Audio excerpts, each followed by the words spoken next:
दोस्तों नमस्कार। आज 23 जून सन 2022 खबर निकल के आ रही है कि टॉप 500 कंपनीज में से 83% कंपनियों ने सन 2022 में घाटा दिया है। सूचना एवं प्रौद्योगिकी एवं मेटल स्टॉक में के बाज़ार में और टूटत आ सकती है, ये कहना है बैंक ऑफ अमेरिका ने अपने रिपोर्ट में कहा। जानिए पूरी रिपोर्ट विस्तार से। क्रूड ऑयल की कीमतों में 5% गिरावट के बाद कमज़ोर ग्लोबल संकेतों में खासकर एशियाई बाज़ारों में कमज़ोर प्रदर्शन और वैश्विक अर्थव्यवस्था में मंदी की आहट से लगातार 2 दिन चढ़ने के बाद भारतीय शेयर बाज़ार में बुधवार को फिर बड़ी गिरावट देखी गई। सेंसेक्स 709 पॉइंट और लगभग 1.35% टूटकर 51,822 के स्तर पर बंद हुआ। वहीं निफ्टी 1.44% यानी 225 पॉइंट गिरकर 15,413 स्तर पर रहा। यदि हम विशेषज्ञों की माने तो लगभग सभी विशेषज्ञ और गिरावट आने की आशंका जता रहे हैं। बैंक ऑफ अमेरिका ने अपनी रिपोर्ट में कहा है कि भारतीय शेयर बाज़ार में अभी और गिरावट आएगी और निफ्टी 14,500 के स्तर पर पहुंच सकता है।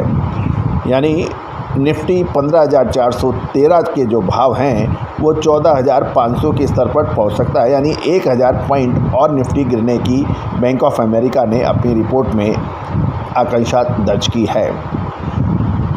बाज़ारों में गिरावट का आलम यह है कि टॉप 500 कंपनियों में से लगभग 83% कंपनियों के शेयर ने निवेशकों को वर्ष 2022 में एक बड़ा घाटा दिया है। इस साल निफ्टी में 12.55% और सेंसेक्स में लगभग 12.44% की गिरावट ऑलरेडी दर्ज हो चुकी है। मेटल स्टॉक सरकार के स्टील पर एक्सपोर्ट ड्यूटी बढ़ाने के बाद दबाव में है और सरकार ने साफ कर दिया है कि अभी स्टील के निर्यात पर लगे प्रतिबंध व बड़ी एक्सपोर्ट ड्यूटी को वापस नहीं लिया जाएगा। इसी वजह से स्टील के स्टॉक्स गिरावट में देखे गए। आईटी का हाल भी बहुत अच्छा नहीं है। आईटी स्टॉक ग्लोबल मार्केट के उथल पुथल और ऊंची महंगाई दर और केंद्रीय बैंकों द्वारा लगातार मौद्रिक नीति के सख्त करने के साथ साथ इंटरेस्ट रेट बढ़ाने से मंदी की चपेट में आ गए हैं।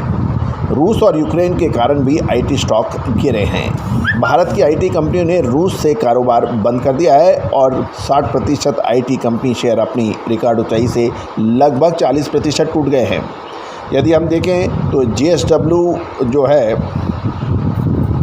वो लगभग 17.34% टूटा है। टाटा स्टील 26% से अधिक टूटा है। हिंडाल्को 33% से अधिक टूटा है। जिंदल स्टील लगभग 20% से अधिक और MMDC 23% से अधिक और स्टील अथॉरिटी ऑफ इंडिया 39% से अधिक टूट चुके हैं। और ये सभी आंकड़े परसेंटेज के हिसाब से आप तक पहुंचाए जा रहे हैं। दोस्तों आगे क्या होगा, ये एक महत्वपूर्ण प्रश्न है। अग्रिम विश्लेषण सुनिए और समझिए। अगला सप्ताह 27 जून के बाद बाज़ारों के अंदर रिकवरी आने की पूरी संभावनाएं बन रही हैं। गौरतलब है कि ये हम विश्लेषण आपको बैंक ऑफ अमेरिका के बरखिलाफ़ दे रहे हैं। ये जबकि bank of America 1,000 point Nifty और टूटने की बात कर रहा है, 14,500।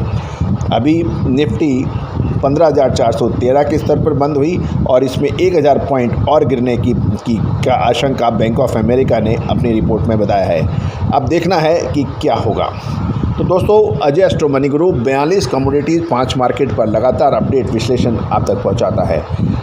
आपको ये प्रोग्राम कैसा लगा, आप अपनी राय अवश्य दीजिएगा और हमारे चैनल पे यदि आप नए हैं तो आप इसको सब्सक्राइब नहीं किया है तो सब्सक्राइब करना भी बिल्कुल ना भूलें। All the very best, good luck.